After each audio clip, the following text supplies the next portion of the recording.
Today we're talking strength and fitness, and just how fit should you be to start the martial arts. Let's find out.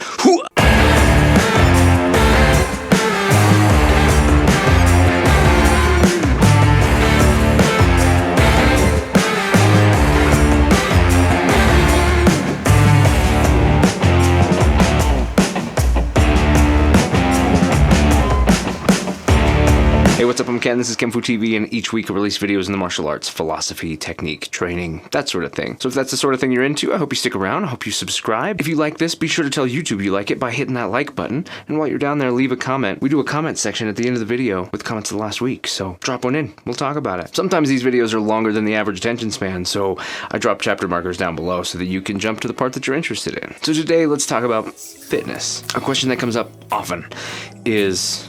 or not even a question, a statement. I wish I could do X. I wish I could do karate. I wish I could do jiu-jitsu. I wish I could do whatever, but I'm not in good shape. Or more commonly, the whole idea of, I'm going to start that when I get into better shape. So first, before we talk about the rest of the stuff, which I've got a lot of things to say on fitness and all of that, before we talk about that, I want to start off with the important one. The important one is start. Don't wait. There's no level of fitness to get started. If this is why you want to be in good shape, then this is what you should do to start getting in good shape. You won't even know what kind of shape you need to be in until you start. I'm going to put the meat of this conversation right here at the front of the video, which is that training for what you want to do is the best way to get in shape for that thing. You can augment your training. You can do a lot of different stuff. You can hit the gym, you can run, you can do all kinds of stuff, but the best way to build the body that you want to do the things that you need your body to do is to do those things. If you've heard of the SAID principle, that's what this is all about. The SAID principle, SAID, is specific adaptation to implied demand, meaning you've asked of your body for this so much that it has started to adapt itself to be better at doing that thing. A really simple non-physical one that really stood out to me the very first time I ever saw it is the whole idea of the glasses that flip your vision upside down. So the whole thing is upside down and you watch for a while. Then you spend time wearing those glasses and then your brain flips it. It makes it right again because your brain will adapt to those things. That's crazy. Just blows my mind. But your body does this in many, many ways. Look at anybody who works in a particular industry that requires some level of physicality. Not necessarily strength, not necessarily fitness, just they do a thing all the time. Look at whatever thing that is and look at their ability to do it.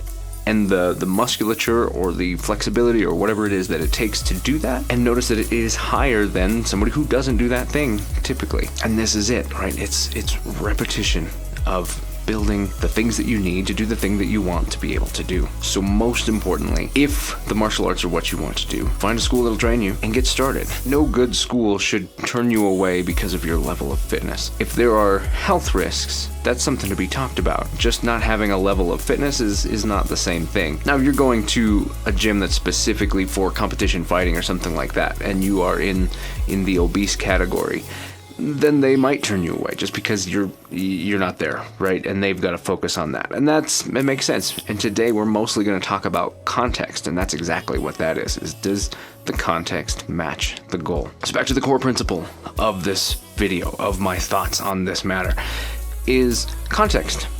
What is the context? What do you want to accomplish? If your goal is to start martial arts for the mental health aspects, for the well-being, for the meditative parts of it, and you're just looking to get some movement added to your life, and that of all the different methods of movement and mental things, that the martial arts is the one that is attractive to you for other reasons, cultural, historical, whatever it is, then there's no reason to not get started now. It truly doesn't matter what shape you're in. You get started and you get moving and you start training that way and you start focusing on the mind. Moving meditation is a great way to build the body. Look at all the romantic stories of yoga and the Shaolin monks and how their fighting methods, the muscle tendon change and all this stuff was because they were fat and lazy and they would fall asleep meditating and they couldn't defend themselves from getting robbed in the temple and all this stuff. I don't know how much any of that is actually true. But the underlying thing that was trying to be brought out of that was, we'll use these exercises to keep the mind sharp. Keep the body moving so that the mind can keep moving and keep everything sharp. Well, if that's what you're doing, then the ability to get started in that is easy.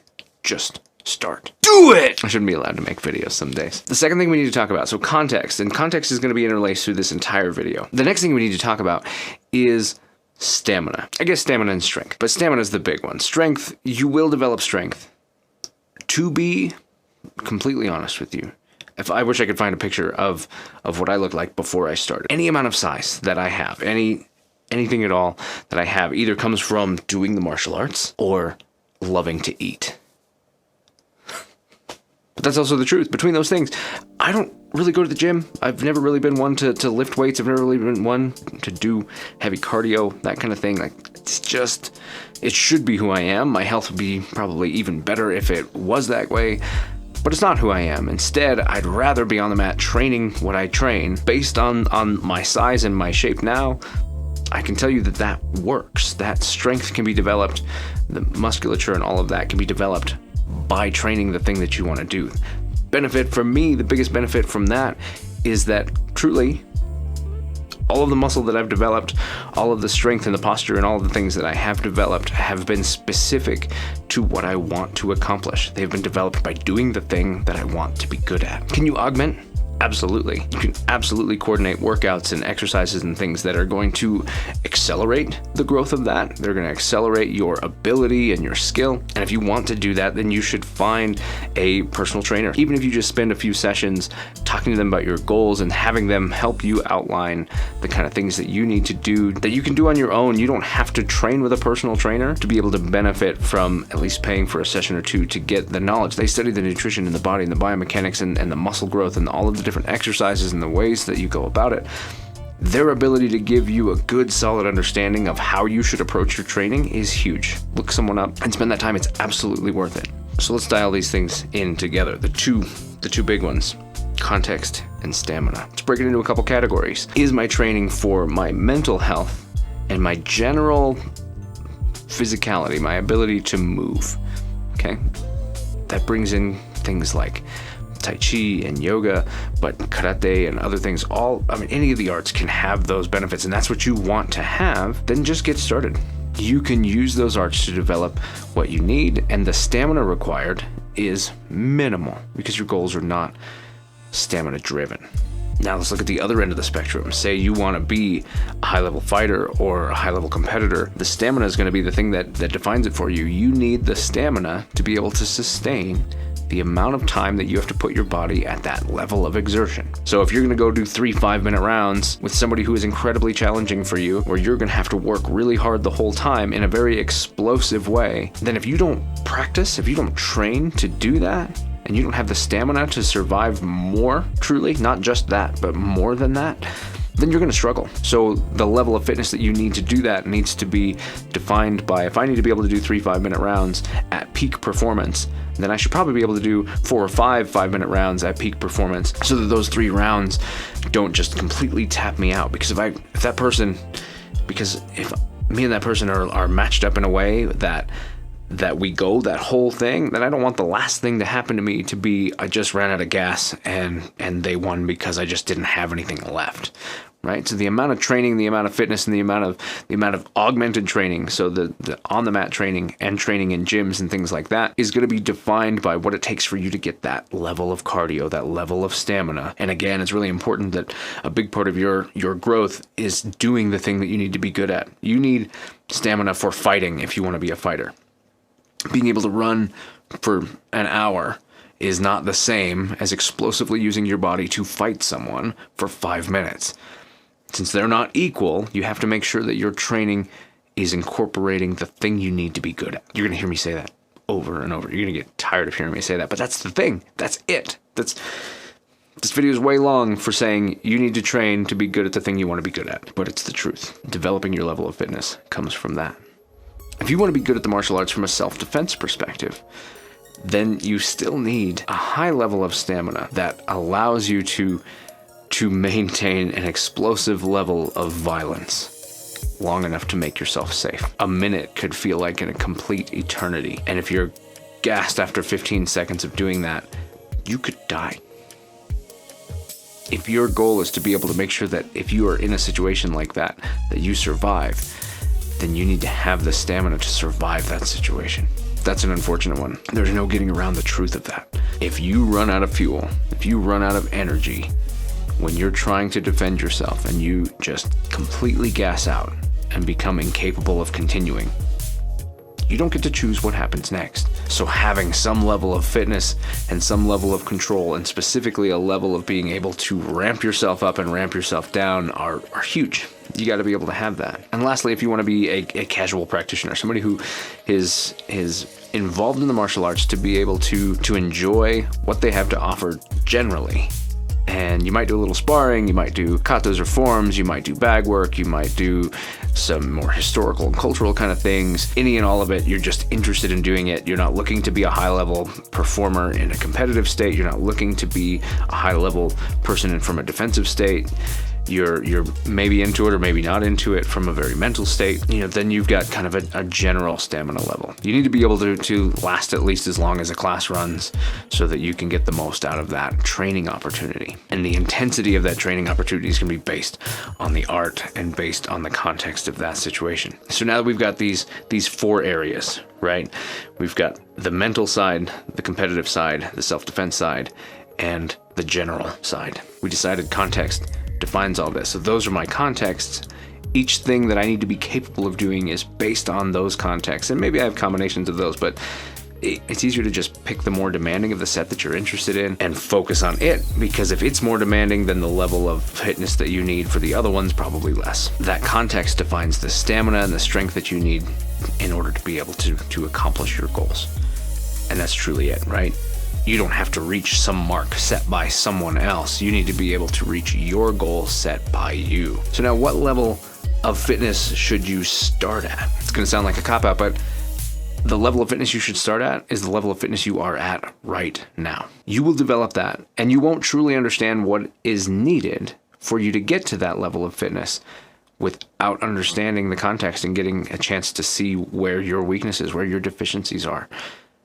And so you need to start somewhere. And you might find that you're already further along than you thought, and you don't have as much growth needed as you thought you did. The only way that you know is through that information. The only way that you get that information is through trying it out. It doesn't hurt to have a conversation about it with whoever's going to be working with you. It doesn't hurt to have an ongoing conversation as you continue to go or as you struggle with certain things. But starting somewhere is a big one. For me, as an instructor and a person who operates a school, I get people that call it like, well, I probably need to lose 30 pounds and get this or that before I come in.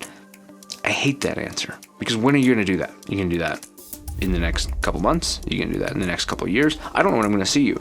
I don't know how I can help you. I don't know how to help you reach your goals. So instead, I don't want that, and I communicate that to the people that I talk to. I don't want that. I want you to come in, and I want to start working with you. Let me see where you're at. Let me tailor your training to the level that you're at, and let me build you from where you are and give you advice on where to go to get further, and let's get started. Because if you wait until you hit some arbitrary goal that you've defined, well, who knows if that goal was even relevant to the context of your training? And in the meantime, there's mental things you have to learn. I mean, in any art, there's combinations, there's terminology, there's different things, just so that you have an understanding of the art and the ability to communicate with other people that are doing it. And you might not be good at the drills, but you need to be aware of the drills. You might not be good at the concepts, but you need to be aware of the concepts. Those kind of things can happen even when you're out of shape. Even if 15 minutes into class, you're gassed out and you've just spending the rest of the class with a notebook, you're still getting something that you won't get if you wait to walk through the door until you're in some arbitrary state of fitness. And then later, you go 20 minutes before you grab your notebook, 30 minutes before you grab your notebook. Pretty soon, you're just writing here and there because you can run the whole class without having to take a break at all. That's what you're looking for. That's what you want. So you really just want to get started doing it. You might have came here to hear, well, I need to be at X rate of fitness, able to do X things in order to start this, that, or the other thing. And I'm sorry, I'm not giving you that, because I don't know. I don't know what you want to accomplish. I don't know what the context is of that. All I can tell you is that that's what you need to know. You need to know that context. You need to put yourself in a place where you can understand it. Because even if you call somebody that's like, okay, well, I want to train at this place with this person to do this thing, and you ask them, what do I need? Where should I be? Even if they give you an answer, it's inaccurate at best, because they don't know you. They could look at you and be like, you are in absolutely pristine God level fitness, and your stamina lasts 40 seconds and you're toast. They don't know that looking at you. They don't know that until you train. I've seen guys that I've sparred who have been heavier set that I was like, okay, maybe this won't be so bad. And they have been the lightest people on their feet and with stamina for days. You can't just look at somebody and decide how they're going to operate and where they're at. So the only person who can answer that question is you. And in order to have that, you've got to put yourself in the context and come to an understanding with yourself. Make an assessment of where you're deficient and where you're sufficient. And go from that. Make notes. Jot it down. Track your progress. If your goal is to lose weight, we haven't really talked about that one, I guess. If your goal is to lose weight, you want to do martial arts to lose weight, then just start whatever martial art it is. Get started. Because I'm just going to say that about anything that I'm going to say in this video. Get started, and you will lose weight. If you start training, if you're not doing anything physical activity right now and you start doing a regular twice a week, 3 times a week physical activity, you will lose weight. You may gain muscle, and that number might fluctuate around because of the whole body mass, I don't know, it's crazy math. That's why you can't really use just what is your weight as a thing. Hopefully it'll motivate you also to take a look at your diet and your nutrition to decide if there are things you need to change in order to facilitate that weight loss, to facilitate feeling better about the movement and the activity that you do. And then lastly, there's the whole idea of cutting weight. You notice I didn't even really talk about it, and I'm not going to. I'm going to mention this much. When it comes to cutting weight for different types of competitive things, it's specific to you and what you're trying to accomplish. Are you trying to cut down to a weight class? Are you trying to build up to a different weight class? What are you doing? What are you trying to accomplish? All I can say is if that's what you're doing, do it safely. I don't know. It's not for me, that's for sure. So, know your context. Understand the stamina and strength required for that context.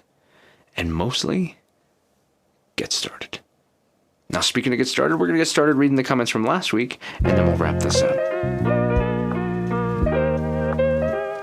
What's up? Ken from the future. We're talking comments from last week, and last week's video was about this book, The Heian Kata Bunkai Phenomenon by Christian Verwoerd and Karate Praxis. So let's see what you guys had to say about this book or about that discussion. Little Giant Robo says, competitive karate and kumite practice in the dojo needs to be reimagined into something that actually trains the skills karate is or was meant to teach. And this is why I'm so delighted by the apparent modern movement towards returning bunkai concepts and principles into karate dojos. I completely agree. One of the things that I ran into in my own training was this idea, and truly I guess I came from this pseudo 3K area where our sparring was that long range karate sparring.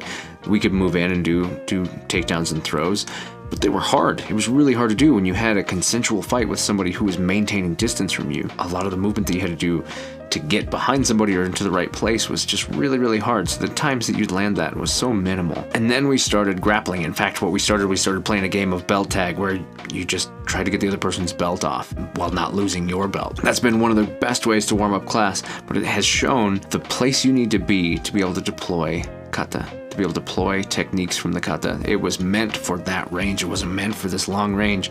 And so if you're not sparring in a way that puts you in that range, you're not able to execute the skills that you've been learning. And you have to be able to put that together. Sparring needs to include that. And so if we're going to have sparring or a combat sport that does that, then it has to have the ability to be in that range. Karate needs to learn how to be in the range that the techniques were meant to be in. Ed Chandler says, the book is sold out on Amazon. Remind me to get you to plug my book when I get around to writing one. Yeah, man, let me know. That's really funny. I just like the book.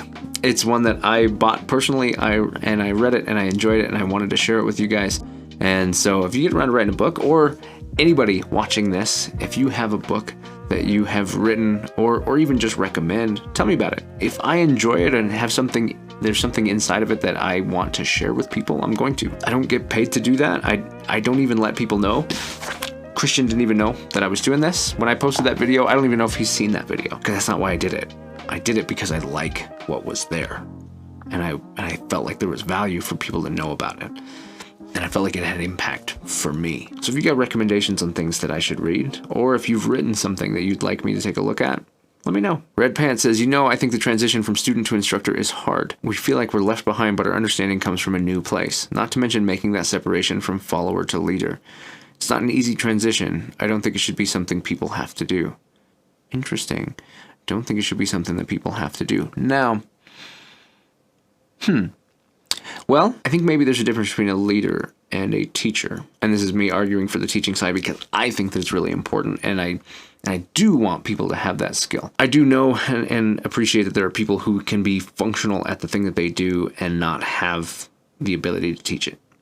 And that's fine, and that's a real thing, and that is what it is. Any student that I teach needs to be able to teach themselves. Like, I believe really strongly in that because there's a level of knowledge that only exists when you spend time passing that knowledge to somebody else. I don't know. I also want people to be able to pick up where I left off, and the only way they can do that is if they have all of it. And not just, I can spar really well now, or I can do this or do that. But they have the knowledge, the ability to train the drills, the ability to understand why certain drills are trained to develop certain aspects, attributes, or skills inside of a person. Knowing what you're trying to draw out of somebody, and then being able to choose the appropriate drills, or even build, as I often do, build a drill on a whim that exercises the right principle, is a huge, huge thing. And that in particular I find more important. To be honest, I build drills pretty frequently, and then people say, we've never worked that drill since then. We may never again. Because the drill didn't exist for the purpose of becoming something that we kept. It's not a legacy, it's not a tradition. It was, I need you to develop this skill, and that's what we did. We used this drill to train that skill. And now that you've had time to work that skill, I don't know if you ever need to have that drill done again. But maybe you'll remember it, and maybe it'll help somebody else. Knowing how to do those things, knowing how to draw those things out of people and help make them better at the art that you love, I think has a value that goes beyond leadership. You're right. Not everybody can be a leader. Learning to be one can be beneficial in life, in the workplace, and in home, or with your family, or whatever. That can be beneficial, but it's not necessary. But the ability to pass knowledge, I think, is. Sabamden says, I think this will be a debate in the martial art community, and I will admit I struggle with the importance of kata. Thank you for recommending this book for more knowledge in kata. But while going through the colored ranks in my system, I thought the forms were super helpful in getting to know my body. I also felt kind of cool. I was 11, 13-ish. But Ken can give me the importance of having more kata within your black belt journey when you have so many you can analyze for the rest of your life. I've talked about it before, right here. I think you need kata. I believe in... okay, you don't need kata. There are arts that don't have it. I believe in its function, and I like its methodology enough to actively endorse it and 100% support it. Is it necessary? No. Is it beneficial? Yes. Do you need 10,000 of them? Absolutely not. I truly believe that you could have one, and it's all you need. If you have the right one and the right person who can teach you how that kata is in of itself a fighting system and has all of the skills and principles that you need to be able to defend yourself, or whatever the goal of that kata is, then you just need that one. So having a handful is okay. Having dozens and dozens, unnecessary. Like I talked about in that video, it can lend itself to suddenly spending more time pantomiming the kata than time spent actually applying the skill that you were there to learn to begin with. So I have a core set that I like, and then I'm doing exactly that. There's a kata that I want someone to be very good at and to understand at such a high level for the rest of their life, rather than just collecting more and more and more. Everlasting Wing Chun Dundin says, bad joke of the day. I learned Tai Chi for self-defense, and I got the crap beaten out of me. But boy, was I relaxed. I mentioned in the last video in the comment section that you guys can totally send jokes and puns and stuff like that because I freaking love it. So I'm glad somebody took me up on that. I love that. You know, and it's true. So I practice Tai Chi. I have a friend who is a Tai Chi instructor, and him and I have explored the combative elements. And the truth is, when we've had lots of discussions on it, the combative parts of Tai Chi aren't really around very much anymore. They're not the thing that's trained very often. They exist. And I actually believe Tai Chi to have very strong combative application if you can find somebody who can teach it. I personally draw all of my connections from karate and jiu-jitsu and things like that. So when I see those movements and I see the likelihood of what they are meant to be expressing or have once expressed, then I see their value. But Tai Chi is not something that's very often trained in a way that would actually develop those skills inside of people. And that's unfortunate. That's too bad. And I can say from our school where we had that instructor teaching Tai Chi, and he was excited. He's like, come show some of the application of this or that. And then we'd come back, and there, out of 8 people, there'd be 2 people who were still coming to class. So we stopped doing that. People just don't want it. Sir James Gray says, how things have changed since I started my karate journey for the better. Kata is something you did because it was a requirement. Basics, kihon, and sparring, kumite, were central. There was not a lot of bunkai work. At least that was my experience. I think because kata wasn't understood like it is today. Yeah, and I think I'm certainly not the first to talk about it. I think there are periods of time where certain things took place that took a lot of that away. And we perpetuate what we're given. So our beliefs in what something is useful for or good for or necessary and how we were taught are how we will continue to teach and continue to pass those beliefs on. If we're not doing our due diligence to continue learning, continue growing ourselves, coming to new understandings of things and circling back through what we know and, to be honest, questioning it, then it will never change. And so I vow to endeavor to never let that be who I am. I want to continue to learn more. I want to continue to establish new understandings and stronger beliefs in more accurate things and pass those on to people.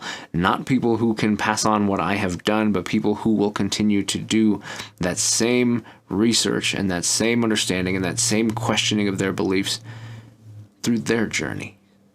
It just needs to be this way. Octane Music says, would it be safe to say to further make a style more effective is to test it with real-time sparring, like say how you would spar boxing? Safe to say? 100%. The context of the sparring, boxing, one of the interesting things about it, obviously, is that there are specific things that make it what it is. There are restrictions that make it work a certain way. There are points given for things working a certain way, and then you get the knockouts. It's very, very effective, but it's also very, very restricted. With whatever style you're trying to make effective, you have to make sure that the context of the sparring executes the skills that you're trying to be better at. If the skills that I'm learning day to day are how to throw someone, and I do a boxing style sparring where I'm not allowed to throw someone, then I'm not going to develop those skills. Similarly, and the opposite, if I'm trying to be really good at striking and moving, and I'm spending all of my time doing grappling and throwing, then that's not going to do it. So I have to make sure that whatever type of sparring that I'm doing incorporates the things that I need to be able to do, the skills I need to be able to develop, and not only allows for that, but encourages the development of those things. I believe that sparring and live testing is really important. I believe that competitive sparring gets in the way of that. And the reason I believe that is because we are naturally, especially the competitive among us, we are naturally built to game the system. If I know that I can get X amount of points for this, and that my ability to establish a dominance in a way that can do that, if I can find ways, if I know that I can feint a certain way to always land a hit, if I know that I can enter this way to always do that, I'm going to build that way. And I'm going to train to be really good at that, because who wants to compete to lose? Nobody does. I think live testing is better when winning or losing is less important and skill development is more important. That's my belief, especially because when it comes to the other way, look at boxing, look at UFC, look at Kudo, look at all these other things where you're really getting out there and making it go. I think that's amazing. I don't know if I want that level of head trauma for a thing I hope to never have to use. It's dangerous. That type of competition, in order to win, you have to go to a high level, and there's a lot of danger there. And so you have to decide for yourself, what is the thing that you're trying to accomplish? For me, I want to develop high-level skill that is practical and applicable. And I want to be able to run it through scenarios, and I want to be able to execute it in certain ways, and not necessarily have a consensual fight, but I think scenario training is a better way to train a defensive skill set, because then it incorporates the parts of the training that are non-consensual. That can execute the parts where that person is non-consensual towards you, or you're non-consensual towards them. If we both agree to fight, there are going to be things that will always work and things that will never work, because we both know what's happening right now. That's it this week. I hope that you have comments for this week's video, and we'll catch those next time. Okay, that's it. Those are my thoughts on fitness and how in shape you should be to get started in the martial arts. What do you think? Do you agree? Do you disagree? Hit those comments and let me know what you think is needed. And if I left something out, and if I was wrong about something, I want to hear about it. Tell me what your experiences have been when it comes to fitness and strength and stamina in relation to martial training. If you like videos like this, if you like the videos that I'm making, you can subscribe to the channel right here. You can see a playlist of these videos right here, and a couple more that you might like right here. I'm Ken. This is kenfuTV, and I'll catch you in the next one.